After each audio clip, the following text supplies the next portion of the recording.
Hey everybody, this is a quick video review of Massive Darkness 2 Hellscape. But unlike most video reviews, I am going to compare it to the original Massive Darkness. In this video, I'll be comparing the retail version of Massive Darkness 2 to the retail version of Massive Darkness. So if you're not familiar with Massive Darkness 2, it's a dice-chucking dungeon crawler with exquisite class differences and a very strong dice mitigation. It's a completely rewritten sequel to Massive Darkness 1 and is similar to games like Zombicide, but having a deeper decision space. And what you're seeing right here is actually the tiles and miniatures from Massive Darkness 1, but it's combined with the upgrade pack for Massive Darkness 2. So I originally purchased Massive Darkness when it came out in retail and kind of developed a love-hate relationship with it because it had a lot of hope for being a great dungeon crawler, but in practice it just had a lot of issues, and I used it more for trying to learn how to design games than actually sitting there and play them. So this video is for people like me who may have had high hopes for Massive Darkness 1 but kind of soured on it. And the question is Massive Darkness 2 worth it? So my simple answer is yes. If you're a fan of Massive Darkness and dungeon crawlers in general, you should really check out Massive Darkness 2, and I'll try to show you why. Before I get into the gameplay, I'll talk a little bit about the component quality. I consider it as good as Massive Darkness 1, maybe even a little bit better. And I'm sure you can check out lots of videos looking at the minis and the figures. They're really good. I did have, in my particular situation, the boss Michael actually was missing a shield, but I hear that they've had some issues with that, so you might want to be aware, but that they will fix those. They will resolve those, so you just need to contact the company. But that's the only problem that I had with miniatures. So what's the difference between Massive Darkness 1 and Massive Darkness 2? Well, you're still going to be crawling through a dungeon, fighting minis, or rather large minis, gaining lots of loot, rolling lots of dice. So here you can see the two dashboards, Massive Darkness 1 right here and Massive Darkness 2. You've got a lot more space for including different items in Massive Darkness 2. Now you will still be collecting a ton of loot, and it can sometimes seem overwhelming, but the dashboard does make it much easier to manage things.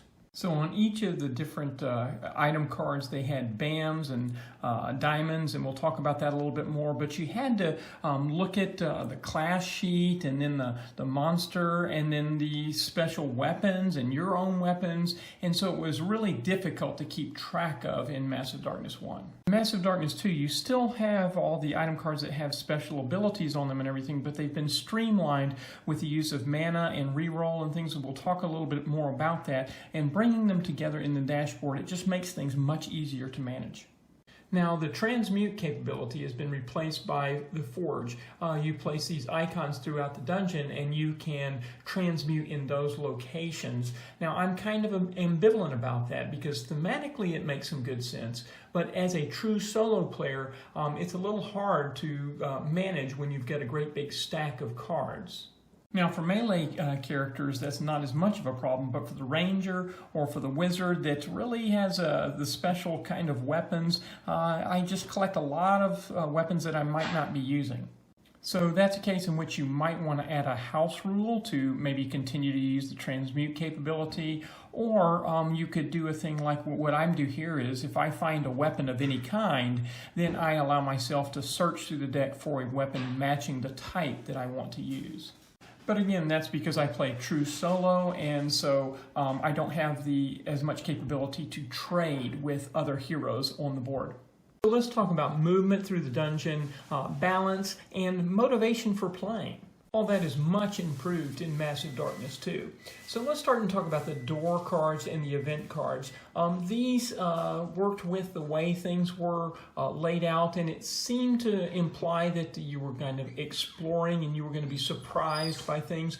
But really it just turned out that the dungeon looked very empty, and then these door cards and event cards could just make things very swingy. So I may start off with a completely empty looking dungeon and wonder, well, why should I even go into these rooms? I know I'm supposed to get loot, but it doesn't look very appealing to me. Then as soon as I open up the door, there may be a mob of enemies that would spawn right in my zone and some more enemies in the chamber, and the next thing you know, I'm overwhelmed. And then the next thing you know, an event card will spawn a roaming monster on the next tile, and pretty soon I'm just spending all of my time on this first tile while everything keeps coming at me. In Massive Darkness 2, the dungeon is preceded with monster tokens, treasure tokens, healing fountains, the forge, traps, pillars, lots of different things that just kind of give it a sense of life to the dungeon. The door cards, which were kind of boring and predictable and sometimes punishing, has been replaced with new door cards that spice up things and make it interesting. Sometimes they can be very appealing, and sometimes they can be punishing as well. So there's a little bit more surprise and interest there. Also, the event cards have been replaced by the darkness track. That, along with the preceded spawning portal, do a much better job of ramping up the difficulty and allowing you to see danger is coming, but it's not quite here yet. And finally, in addition to the dungeon being seeded with items, it's also pre-seeded with a couple of spawned mobs. In Massive Darkness 1, when you came into the same zone with other enemies, you couldn't leave that zone until you had defeated all the enemies. So you're fighting there, and if more enemies come, you could get stuck in a particular zone. That's really bad for a ranger. But if they're a ranger, they might have the slippery skill, and so they could just move out and be unaffected. So that's fairly typical of a lot of things in Massive Darkness 1. There's the all or nothing type of effect.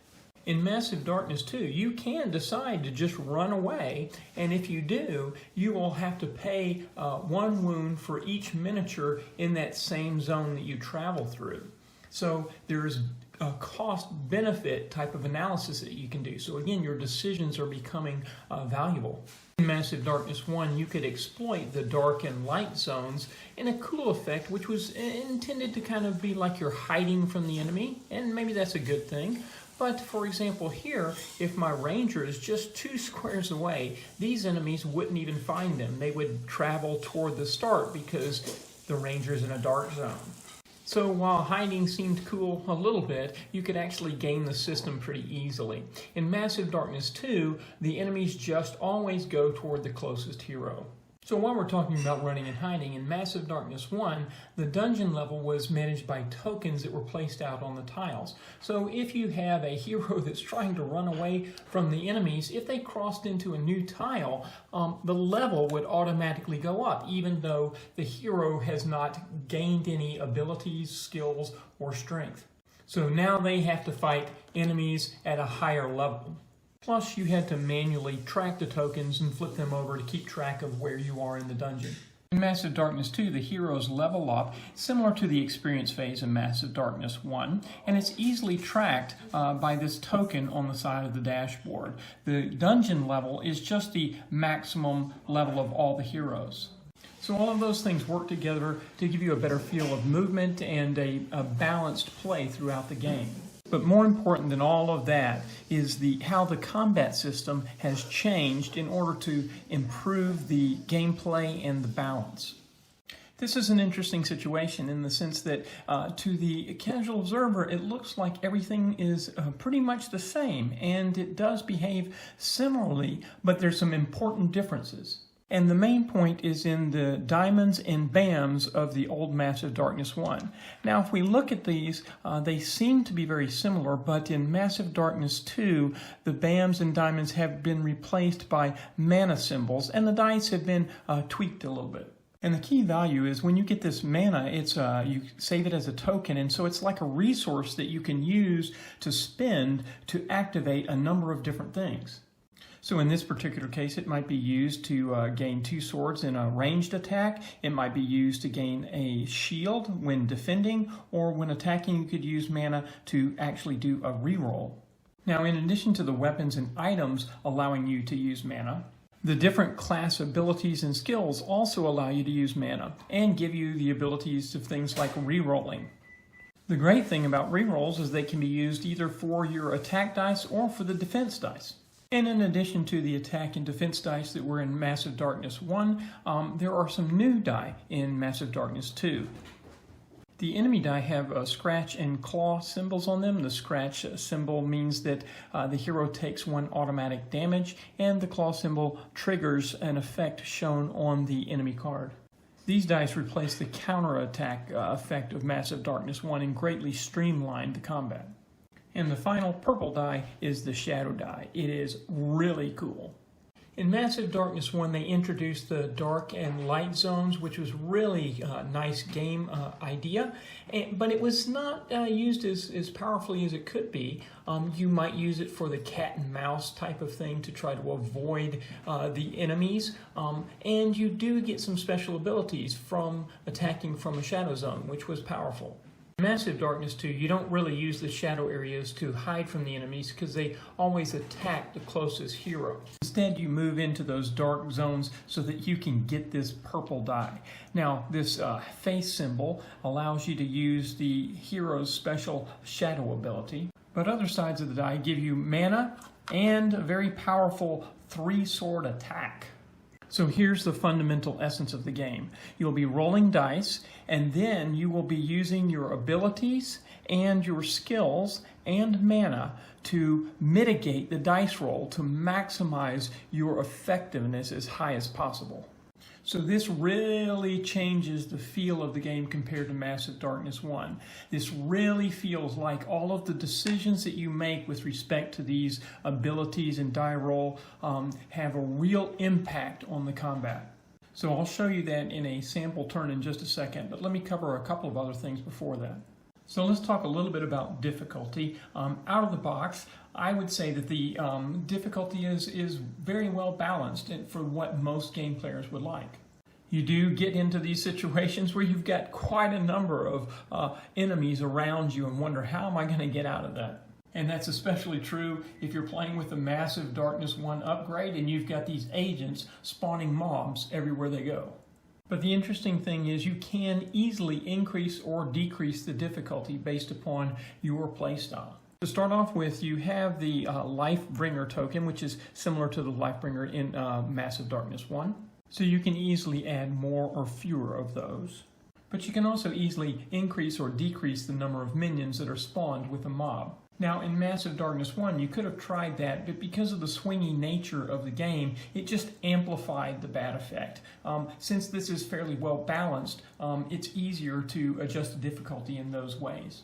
The final difference that I'll talk about is the class sheets. Those are gone. Now, they were such a great idea at first. In fact, when I first bought Massive Darkness, that's the reason I bought them. I thought, oh, I can take these different classes and apply them to the different characters and create these special things with my own tailored hero.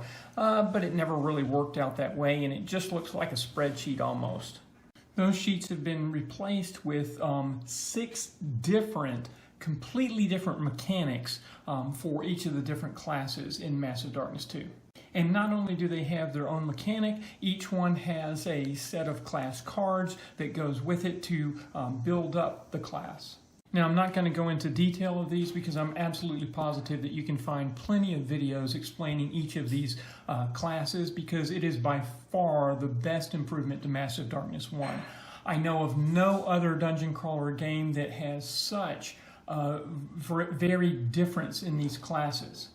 Take, for example, Gloomhaven, that has so many different classes, and they do have a little bit of a sense of feeling different, but in the end, they feel, when you're playing them, pretty much the same. Now, it is true that in Massive Darkness 2, pretty much what you're going to be doing all the time is mitigating the dice roll. But these different mechanics for being able to gain the things that you need to mitigate those dice, or even mitigate your movement, is just really radically different for each particular class, and it's excellent. Okay, so now I've explained the major differences between Massive Darkness 1 and 2, and what I want to do is to walk through at least part of one turn to show you what it actually feels like. So rather than focusing on moving through the dungeon and opening up doors, spawning mobs and things like that, I want to focus specifically on the combat portion so that we can see what is going through your mind as you play most of Massive Darkness. And in this particular case, I'm playing true solo, which means that I actually spawn as if there were a two-player situation. So I've got 2 minions on both the mobs, but I get to do 4 actions. Fortunately, I'm in a shadow zone, and I'm just going to try to do as much damage to both of these enemies as possible. And since we're using the Massive Darkness 1 upgrade pack, we've got the enemies from the Massive Darkness 1. We've got a roaming monster spider, dwarf warriors, and orc flayers. And since we're closest to the orc flayers, and since they don't have any defense, they do have greater health of 4. They also have an attack, but since we are attacking them, this will not come into effect during this portion of the play. Now, the Dwarf Warriors do have a rare treasure, so that would be really valuable. They also have less health, but they have a defense, so I could choose either one. That's part of the decision that you would make. Before we start our attack, we need to become familiar with the abilities that we have. For a ranged attack, I can spend 1 mana and get +2 swords. We're using a short bow, so that means I only get 1 yellow die. If I'm attacking from shadow, which I am, I get a +1 sword, so that's great. The rest of these 2 are for defense. An attack, I can play 1 mana and get 1 reroll. And remember, the reroll can be applied to any dice. I am at level 2, and so we need to know the skills that we have. We had 1 by default, and then when I level up, I got another skill. These skills are, of course, germane to the Ranger, which means that for 3 arrows that are revealed, we'll show you that in a minute, the defender will lose 1 shield, and then we have the arrow volley, so I can spend a mana, and because any other enemies that are in line of sight will take 1 wound. And that's a great skill to have, because as I attack these orc flayers, then if I spend a mana, these dwarf warriors will take a wound. 1 wound to the entire mob. But of course, everything costs something, and so that skill costs 1 mana, but I only have 2. I have 3 health. So the first thing that we need to do is assemble our dice pool. Now, in this particular case, we've got a short bow, and we're doing a range attack, so the only die I have is a yellow die. Fortunately, I am in the shadow zone, so I can use a purple die. Now, the mob we're attacking has 2 minions, so we will use 2 enemy die. We're attacking the orc flayers, which fortunately don't have any defense dice. So this is the dice pool that we start with. Now, each of the classes have different ways of interacting, and so with the Ranger, we use arrow cards. And we can draw those cards either before or after we roll the dice. So in this case, we roll the dice first and get this result. 1 scratch, a claw and a scratch, 1 sword, and 2 mana. Now I'm going to draw arrow cards to try to match 7 arrows. I can't go over. I don't want to go over or I'll bust. So we draw the first card, and that's 2 arrows. We draw again, and that makes 3 arrows. We draw again. That's a total of 6. So I'm going to stop there, because if I draw again, I might go over. So that means that I get all of the light brown colored effects. So I get to ignore 1 scratch, so we can go ahead and put that die away. I get to re-roll 1, and then I get an extra yellow die. So I roll the extra yellow die, and I get 1 more sword. So the essence of the game is then trying to decide how I want to use the resources and abilities that I have to mitigate this roll. So the way I do it is I go ahead and turn cards sideways when I've used them. So I already used this one to ignore a scratch and this one to roll a die. So I can re-roll a die. I can either re-roll this shadow die or perhaps the enemy die. In addition, the yellow die do have a maximum of 2 sword or a sword and a mana, so I could re-roll 1 of the yellow die. In addition, I could use 1 of my mana to re-roll a die. So you might want to take a second to think, what would you do in this situation?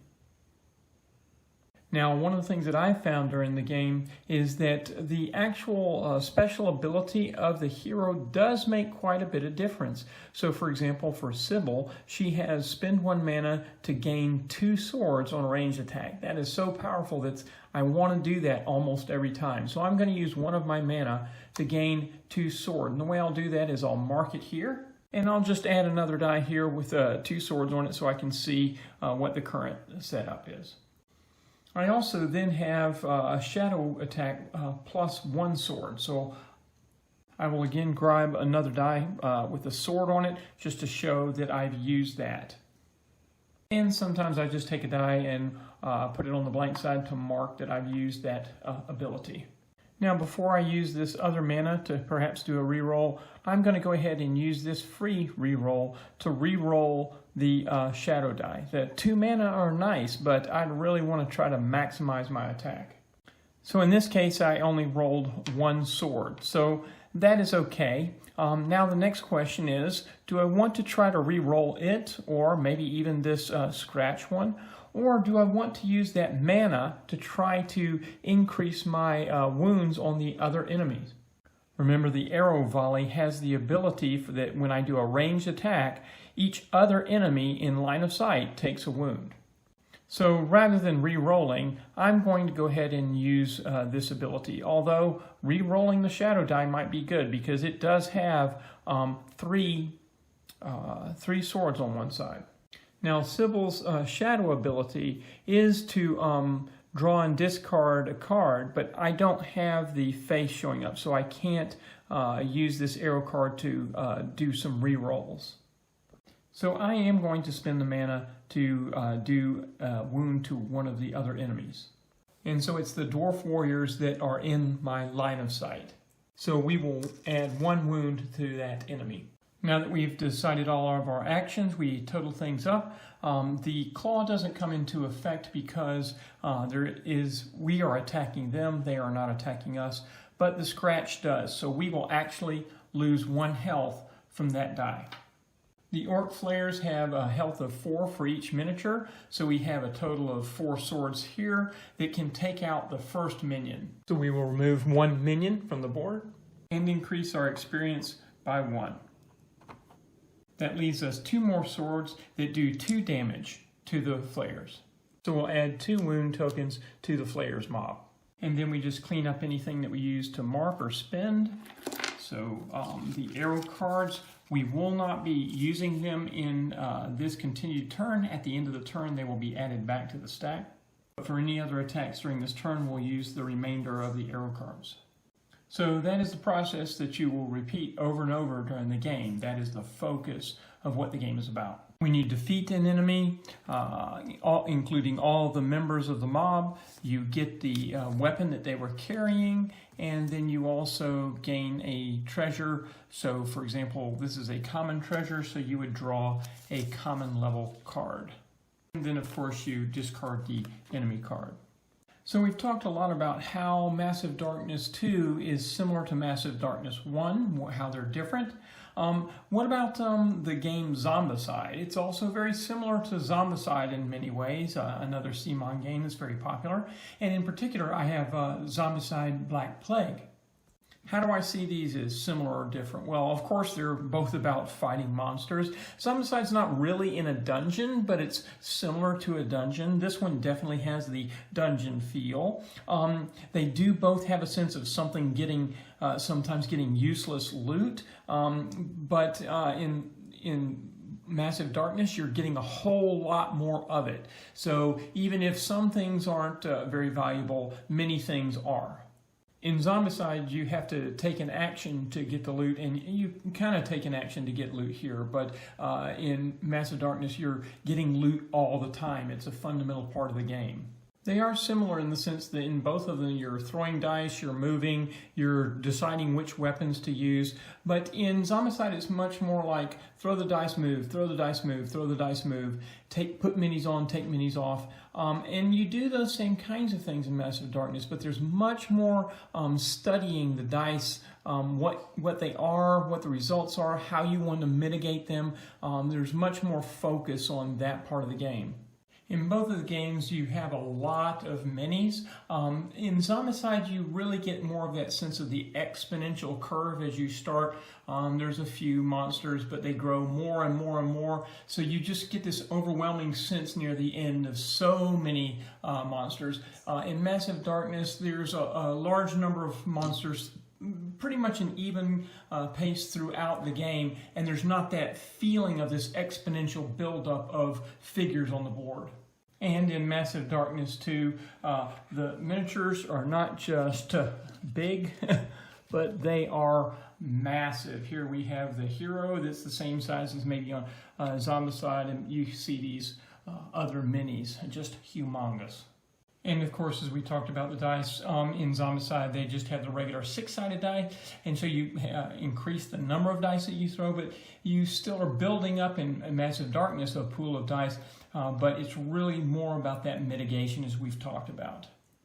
And then also, if you are a true solo player, Massive Darkness, you can easily play that true solo, and that's the way I like to play it. And you're really focused on what your individual character is doing, how to maximize their particular attack. Whereas within Zombicide, I'm playing 6 characters at once, and so the focus in my mind is really on the team dynamics. That's what's going on. There's really no real focus on how I manage my own class, how I upgrade. It just upgrades. That's just part of the process, not choices that I make during the gameplay.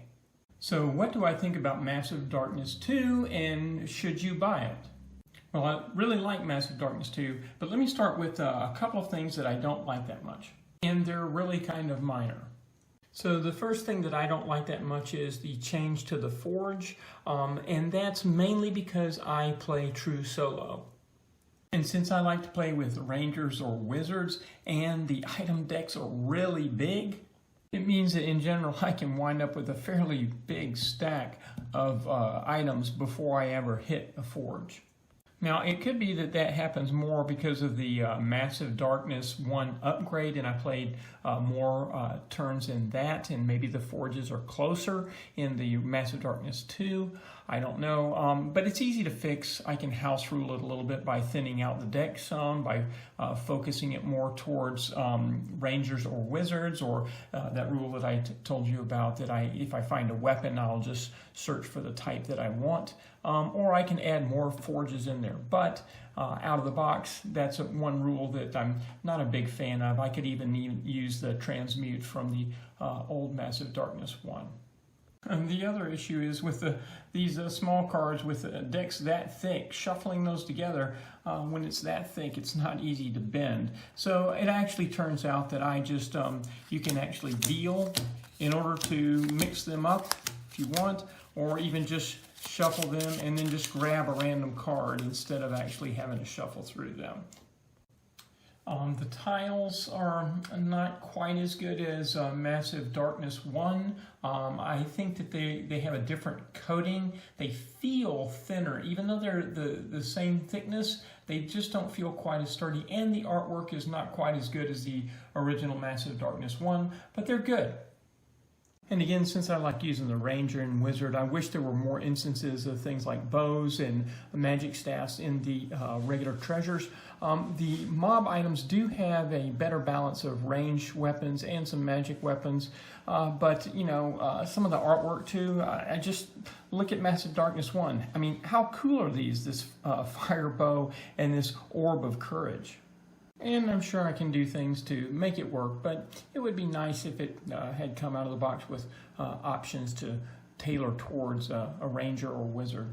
And the only minor negative is actually a positive flipped on its head. You just can't sit down and play this in 30 to 40 minutes. This is about a 2-hour game, so when you take it out, you're going to want to have some time to play it. And so that's a positive, but sometimes when I want to play something quick, you can tweak it by making it easier to play faster, but it's really a 2-hour game or more. But what are my overall thoughts? Massive Darkness 2 is what Massive Darkness 1 should have been. It's vastly improved over Massive Darkness and gives me a strong sense of decisions with asymmetric play in a true dungeon crawler. It's definitely the #1 dungeon crawler, mixing dice chucking with a brain-burning decision impact on the gameplay. When I'm going through this, I actually feel like I'm making the decisions comparable to something like Gloomhaven or Mage Knight. That's actually how it feels to me as I'm mitigating the dice rolls. But even better, in this situation, I really can kind of see the decisions of why I'm making the decisions that I'm making. Sometimes in Gloomhaven or Mage Knight, sometimes I am just kind of putting a card out there. Here, it's very clear, making the choices to accomplish what I want to accomplish. And for true solo players, I don't know anything that comes as close, with the exception of Mage Knight. You know, Mage Knight is basically a solo player game for most people, and it is great adventure game, but this one is the true dungeon crawler with dice chucking. So what kind of people will like this game? If you like dice mitigation, you'll definitely like this game. Leveling up in a single scenario, that's a big plus with this. If you want to have a true dungeon that you're going through, you know, Zombicide, you're not even going through a dungeon. Mage Knight and Gloomhaven, you're not really going. It's more like an adventure kind of rooms and stuff like that, but not a true dungeon. If you like rolling the dice and you just like the way dice look and things like that, you're definitely going to appreciate this. If you want to fight monsters, you're going to like this. Getting lots of loot, if that's what you want, and especially if you like that each different hero plays very differently, this is the game that you want. So who won't like this? Well, if what you're looking for is something like a really strong story or a strong campaign, this may not be what you want.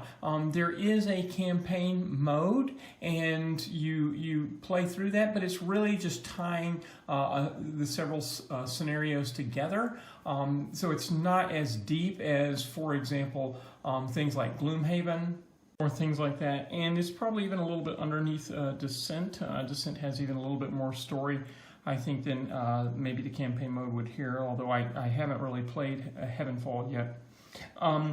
Also, if you're looking for something that's quick and light, this is not it. You're not going to be able to take this to the table and play it in an hour. Something like Horrified or whatever, which is not really a dungeon crawler, but has the same kind of moving through and killing monsters. If you want to go through a relaxed pace and explore a lot, again, this is not that kind of a game. And if getting tons of loot is good, but you can't use it all, if that bothers you, then this isn't the game, because you can house rule things. You could thin the deck and force it to just give you the weapons that you want, but fundamentally getting loot is part of the game itself. And fundamentally, you got to be happy with just monsters coming out or enemies coming out and you fighting them all the time, because that's what you're doing. The final thing that I'll talk about is the upgrade pack. If you have Massive Darkness 1 and you're wondering whether you should upgrade or whatever, I definitely would recommend that. I am 100% happy that I got the Massive Darkness upgrade for this. There's just so many different enemies that you could fight against. You don't have to have those particular figures, but if you do have Massive Darkness 1 figures, you can use those. And even for the expansions, if you don't have them, you could substitute a character. But they have all the special abilities and things like that. So, and just an endless variety. So I would very highly recommend that. And that's it for my review of Massive Darkness 2, especially as it relates to Massive Darkness 1. I hope that's been helpful for you, and I hope you enjoy playing games. This is a really fun one to play.